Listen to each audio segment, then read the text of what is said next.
We just hit our six-month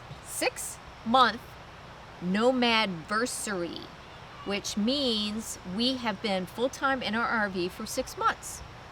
6 crazy months. I mean, could we picked a crazier 6 months to start off our full-time RV adventure? Well, stay tuned because we're going to go over the top 10 things that we learned in our first 6 months of full-timing. And it was hard to find 10. Welcome back, but if you're new, I'm Larry. And I'm Alice. And we are Downsizing Makes Sense Like the Penny. Now, we are 50-something empty nesters who went full-time in our RV 6 months ago, and we wanted to live life more deliberately. Before we get into the top 10 things we learned, I want to give you a brief recap. We had this 5-year plan that included possibly renting a house that turned into a 1-year plan, which was a really long story. But if you want to see our downsizing process before we actually went full-time, see our 11-day vlog. Now, in this video, we're going to go through all these points, but if there's something in there that you think deserves a video all on its own, please leave a comment and we will make a video for that. Yes. Number 1, less is more. Now, we have a 35-foot Grand Design RV and it's awesome, but something we learned pretty quickly was that we could have gone smaller. We could have downsized even more. Not only is the size of our rig big for what we need, but we still have too much stuff and there's still a lot of things in the RV that we could downsize. Now, we're up here in Canada with a 35-foot rig, and to Canadians up here, a 35-foot is massive. And in these parks, we're really having to squeeze into some of these spots. And having a 30-footer, I think, would be the sweet spot for us. Yes. Still a fifth wheel, Yes. but something a little bit smaller. Grand Design, if you're listening, I would like a Solitude 29-foot. That would be perfect. That would be pretty sweet. Yeah. Number 2, private parks versus others. So the others is city, county, state, national, like the Ocala National Forest, and now in Canada they call them provincial parks. We have already said before that when we need to, we'll stay at the private parks. You know, they have good hookups for laundry, but we prefer, looks pretty obvious to me, the more natural surroundings. But I was a little worried because provincial parks in Canada don't have water hookup. None of them have water, it seems like. Yeah, they don't have sewer hookup. And when we came here, the ones that were electric, the electric wasn't working here at this camp. And then a lot of them don't have electric. Yeah, a lot of the sites don't have have zero electric. They're just a site. Yeah. So I was very nervous, but you know what? It's not. I love it actually. Yeah, it's amazing. Being in this natural surrounding is exactly why I wanted to go full time, and you just don't get that in private parks. Now, if you listen real carefully, you can hear the water. There's a river right there. Yeah. Now, this is the kind of stuff that we love, just the natural environment. Now, RV parks have their place for us. Yeah. It's a great place to get hookups and laundry, and to take a break from boondocking and dry camping. But we love the natural environment. That's the experience we are full timing for. Yes. Number 3, unplugging. Now, what that means is dry camping and boondocking.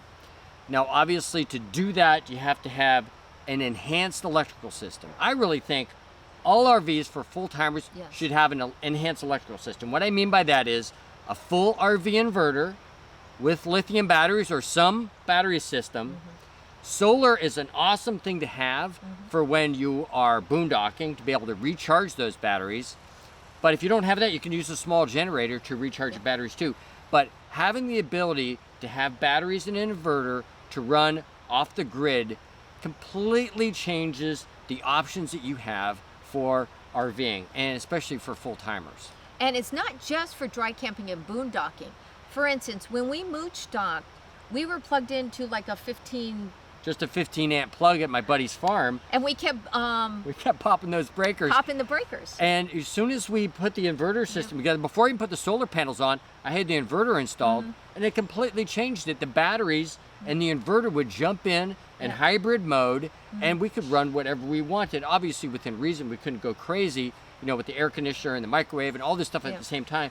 But it really changes the mood stocking experience if you have the inverter and the batteries. But even if you are people that plan on being at RV parks and full hookups, we have been at RV parks where the pedestal didn't work or the power went out. So just having that backup is really important. Yeah, the first RV park that we came to here in Ontario, we were supposed to have electrical hookups, 15 to 30 amp, and they called us 2 days before and said, you know what, your site, the electrical hasn't been out since June, so your site won't have electrical. We're like, no problem. No problem. We're good to go. And they're like, oh, okay.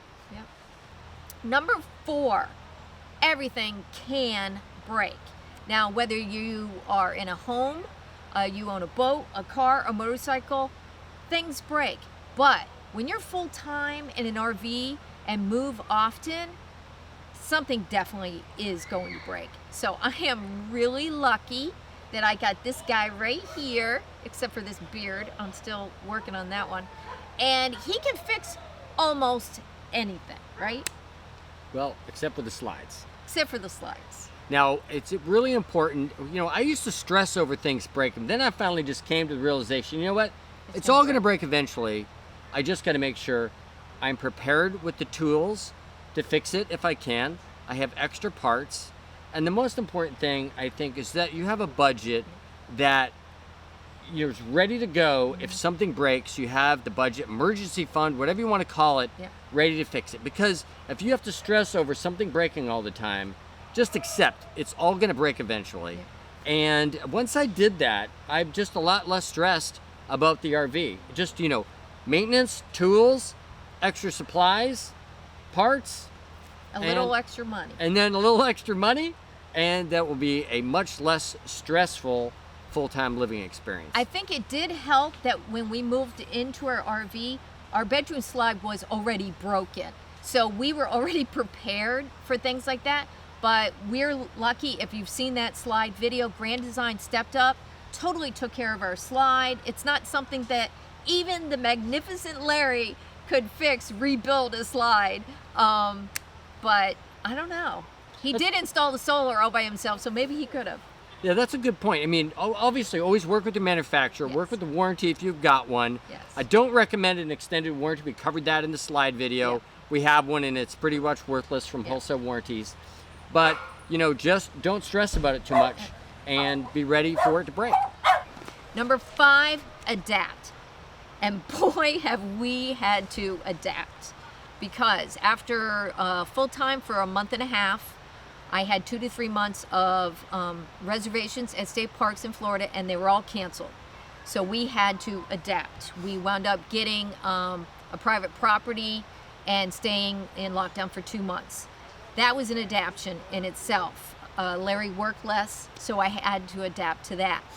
Then a lot of plans changed, and which happens, and that's why you have to adapt. We wound up going to Canada. Now, adapting to Canada first, we had a 14-day quarantine. Oh, man. Boy, did we have to adapt to that. Plus, all the things that are different about being in another country. Canada has a lot of differences. Now, of course, our situation is extreme. But, being in an RV full-time, things will come up. So you have to be prepared for that. Have backup plans, the joke, have plan A, plan B, and plan C just in case. But yes, adapt. I think that, we lived in a house for 23 years and everything was pretty structured for most of those 23 years. And so when we went full-time RVing, we had to really learn to be flexible and adapt to the situation as it comes. And it's actually been a lot of fun, but a little stressful. Just a little. Number 6, tiny house, tight living, communicate and compromise.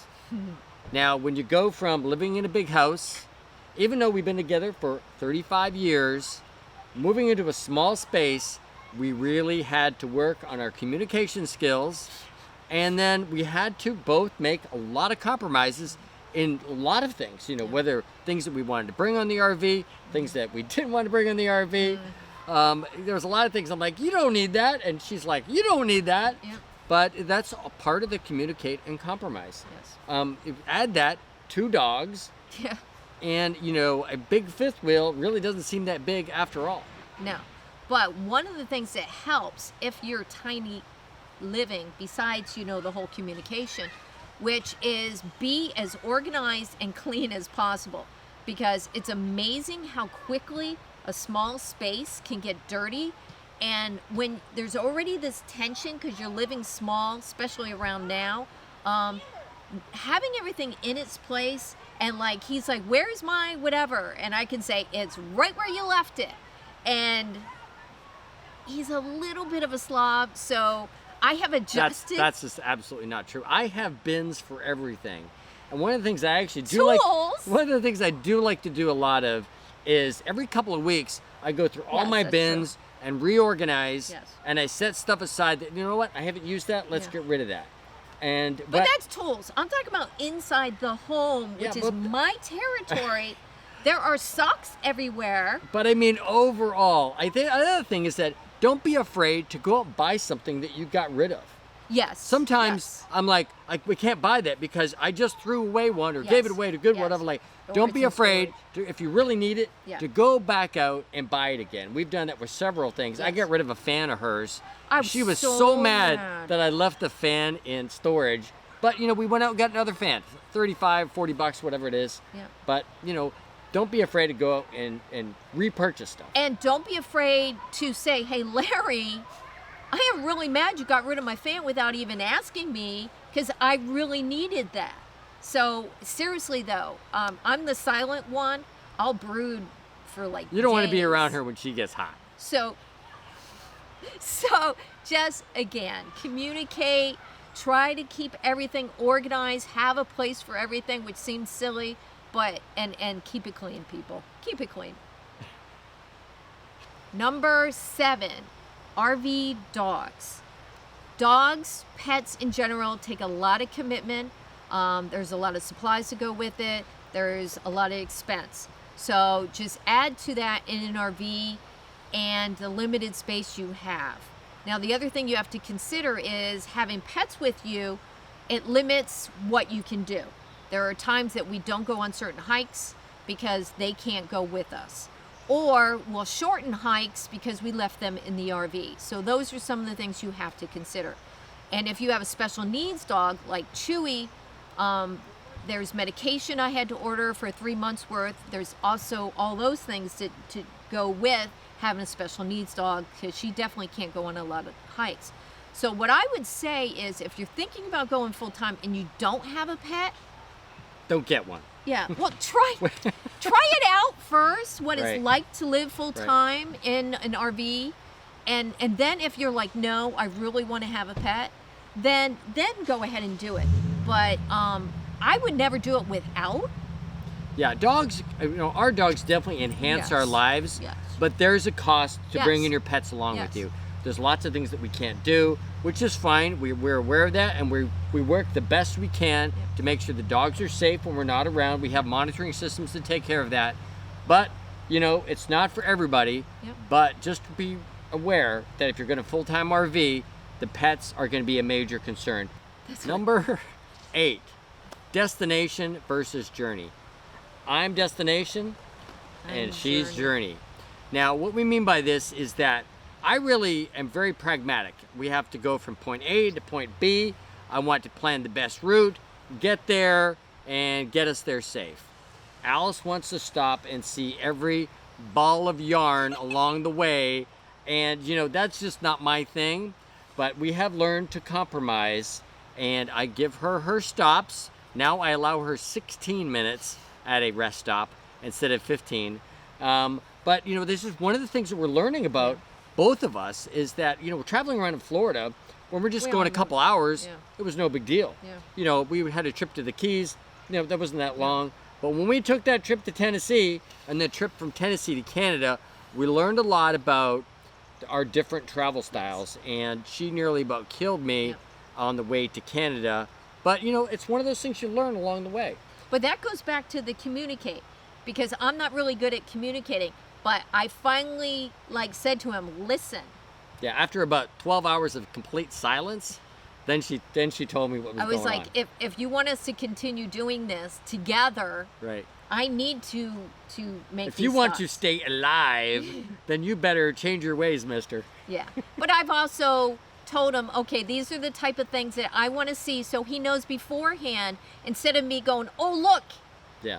Yeah. She tries to find this stuff more along the route ahead of time, like prepare me, like, Yes. okay, I'm going to want to stop here, Yeah. and that's cool. And I'm just trying to be a little bit more accommodating along the drive and not just be like, I got to get there. Which he has done. Yeah. I have to give you credit for that. He has. He's gotten a lot better. We're learning together. Yes. Number 9, it's a lot more expensive than I thought it would be. Well, let me tell you, when I did all the research and watched all those YouTube channels, they're all saying, oh, you can do it so cheap. I can do it on $1,000 a month or $1,500 a month. You know what? When it comes right down to it, a lot of the expenses that we had before we moved into an RV full time, we still have all those expenses, you know, except for, you know, we don't have, you know, rent payment, but then we have campground payments. Yes. So when it comes right down to it, you know, the first 6 months for us was actually pretty expensive. Now we know, you know, the next 6 months I think will be significantly less expensive as we've started to accumulate the things that we need. Yeah. But, you know, your living expenses are your living expenses. You still need to eat. You still need to eat. You still have all your insurances and all that kind of stuff, health insurance. So that's really not going to change. It's not going to be this big life-changing, you know, we can live on half of what we did before, and many people can, but it wasn't our first experience. It wasn't our experience during our first 6 months. But we hope, you know, maybe next year or as we go along, we can really reduce our costs. But that first 6 months, I think, for most people will be, you know, expensive. Yeah, now that we have solar and we'll be able to do that in boondock once we leave Florida, that'll save us a lot of money. And one thing, I buy less stuff. Yeah. I truly do buy less stuff. So that has gone down. Yeah, because, you know, the part of that is because you just don't, every time you buy something, you got to be like, what am I going to get rid of? Yes. Because we just don't have the space. Yeah. And the other issue with us is we don't have the weight. We actually have space in our RV, but we're close to the weight limit. Adding the lithium and the solar and all that stuff, you know, push the weight of our entire rig up to the limit. So we were like, well, can we buy something that costs 10 pounds? We got to get rid of something that weighs 10 pounds. Yeah. So the cost, just be aware that what you think it's going to cost, just add to that. Yeah, I think for the first 6 months, everybody's expenses are going to be higher than they expect. And just, you know, that's just going to happen. And just have the budget ready for that. Number 10, is YouTube worth it? Should I start a YouTube channel? Well, there's some yes and some no to that. Now, it depends on why you're doing it. If you want to start a YouTube channel because you want to make money and it's going to pay for your full-time living, think again. Not many people make money. You may have to spend a lot of money on the equipment needed to make videos. I think there are a certain number of channels out there, a very small number, that make this worthwhile. It's actually paying for their full-time experience. But I think that's pretty rare, and we don't have any illusion that that's going to happen with our channel. You know, you have to do it because you enjoy it. We enjoy making the videos. I enjoy the technology and the camera and the editing and all that kind of stuff. And Alice loves teaching. Yes, I was a teacher, and this part, sharing and teaching, is what I love, so that fulfills that. But it does affect your day-to-day life. Not only do you think of that hike differently or going to that place differently because you're going to film it, there are days where I'm like, can we go for a hike? And Larry's like, no, we have like hours of editing to do because we want to be on a schedule and we want to put one out every week, but that's just hard to do. Yeah, we're like, okay, we're gonna go out. Okay, we got food, we got drinks. Okay, do we have the GoPro? Do we got the Sony? Yes. Do we have our audio? I mean, there's all these things you got to think of when you're doing a YouTube channel. Yes. So just think again. You have to decide, is it something that you think you'll enjoy doing it? Don't do it because it's going to pay your expenses. It's really about the community and, Yes. and connecting Yes. with all the people out there. Al spends a lot of time on Instagram and Twitter and all that kind of stuff and connecting with all those people. And right now, with all this going on with COVID and everything like that, it's not like you can go to an RV park and, you know, communicate and get together with a lot of people because, you know, that's really not responsible. Right. So you're connecting with your community Yes. through YouTube and all the different social medias out there. I mean, it really helps enhance the experience of full-time RVing. Yes, the RV community has made this 6 months amazing, and we want to thank you for that. Yeah, and I don't think that we would have that same experience if we weren't doing this YouTube channel. That's true. Well, thanks for watching our top 10 things that we learned in our first 6 months of full-time RVing. Now, please leave a comment and tell us which of those top 10 we need to make an entire video on just that subject. Yeah. Now, please also leave a comment if you have anything else to say about the other top 10. We really love to hear from our viewers in the comments. And if you made it to this point of the video, please leave a comment and just tell us that you came and watched. We'd just love to know that people came and watched, and we don't know that you watched unless you leave a comment. Just leave a comment and say, hey, I watched. That's all we need to know. Yeah, and I answer every comment. Absolutely, we do. We cover them, and we love these comments. Yes. The comments are actually the most favorite thing that we have about doing these videos. Yeah. Now, if you like this kind of thing, we do campground reviews, RV experiences, you know, things of full-time RVing, DIY. Please consider subscribing to our channel, and there'll be a link down here for you to click and subscribe to the channel. Now, I'm also going to leave a link to a playlist up here where we're going to show maybe a playlist of some of our other RV experiences and some of the other craziness that we get into in our full-time RV adventure. So, remember, Downsizing still makes sense.